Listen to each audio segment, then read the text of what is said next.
Bao, do something. Let's go. Hey everyone, welcome to my Berlin vlog. So this is the last country in our Europe trip, and we found that Berlin was really rich in its history. I studied history throughout my education, so it was really eye-opening to see things like the Jewish concentration camp and the Berlin Wall in real life. So after taking a long U-Rail train ride, we are switching to their city trains to take to our Airbnb. This is the nicest Airbnb I've been to. We have these candles around the place and it's just so vibey. So look at this light. We just lit up all the candles and it's just so cozy. There's another bed on top here, and then now I'm sitting on the main bed. It's the nicest house I've ever seen in my life. Oh, he eats the grass. He eats grass? So. Hi.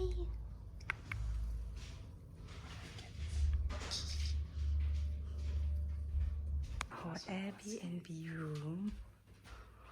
Wow. Oh my god, even with the shampoo and all. Wow, this is crazy, man. This is our bed. What's this, Paul? This is our bed. No, then this is our bed. That's my bed. Oh, then this is the screen table. This is the outside. As with the other European cities, we booked our tour via Guru Walks, and this is us waiting for the tour to start.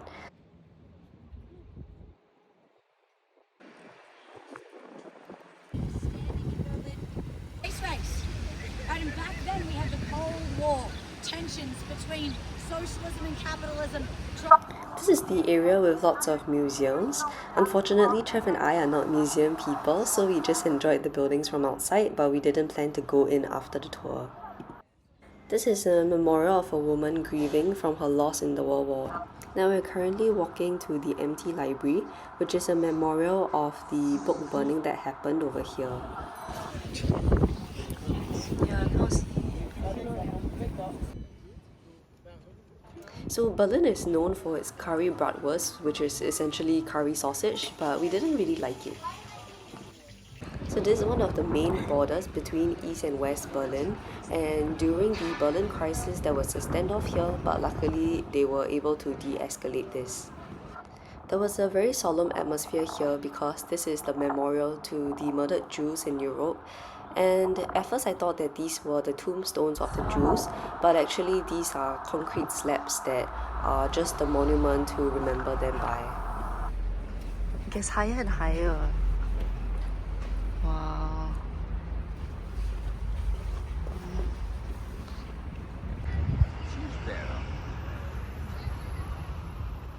So we're passing by the Reichstag building, which is where the German parliament meets, and we wanted to go in to take a look because the guide said the view was really nice, but it's very difficult to get tickets, so we ended up not going. And this is the Brandenburg Gate, which is the last part of our tour. So we went for our lunch at a local restaurant, and then we wanted to revisit the areas of the tour we thought were interesting. We quickly revisited this portion of the Berlin Wall that has a small outdoor museum experience where we are able to read the individual stories, and this really helped to humanize the entire World War II and Cold War. Right opposite it, there is also a free museum, the Topography of Terror, which summarized the events. And of course, you aren't really in Berlin if you don't take a picture with the iconic kissing at the East Side Gallery. So we walked down this gallery to find the painting so that we could take the picture.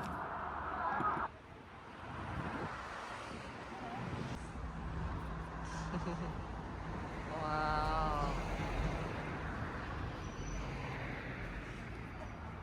So my cousin saw that I was in Germany and recommended me to go to this Mustafa's Gemüse Kebab, and the review said that the queue is really long, so I was kind of worried and went at 4-ish, but there was already quite a long queue. We waited about maybe 30 to 40 minutes, and it was the best kebab I've ever had. So if you are going at an odd hour, I think it's definitely worth it to queue.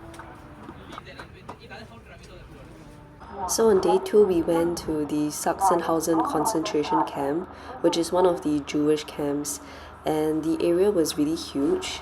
It was like one part museum, one part the actual camp, the bunkers, the kitchens, and the clinics that the Jewish people were going around, and it really brought the entire experience to life.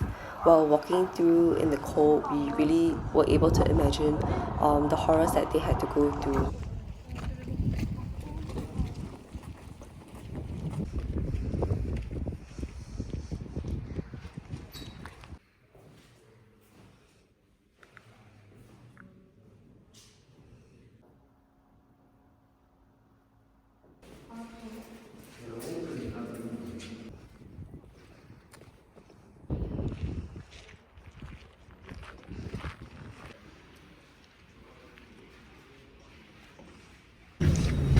I'm going off to Potsdam today.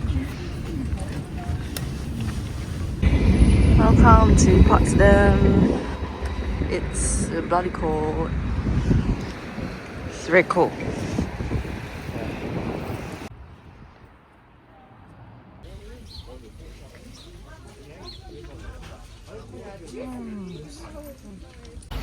We're now at Sansuki Palace. Park Sansuki, and at the end is the palace. Naive.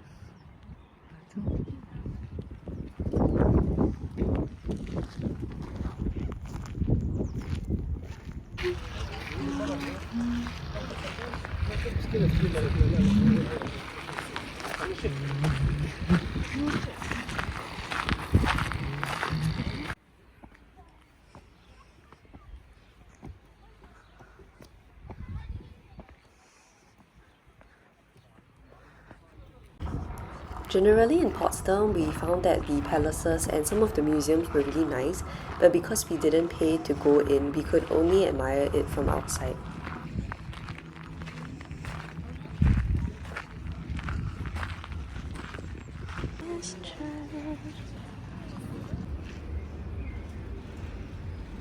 And after 21 days, we're finally returning back to Singapore. Honestly, I was a little bit excited to return home because we'd spent so long overseas and I was pretty homesick, especially with the food. Thank you for joining me on my Europe vlog. Till next time!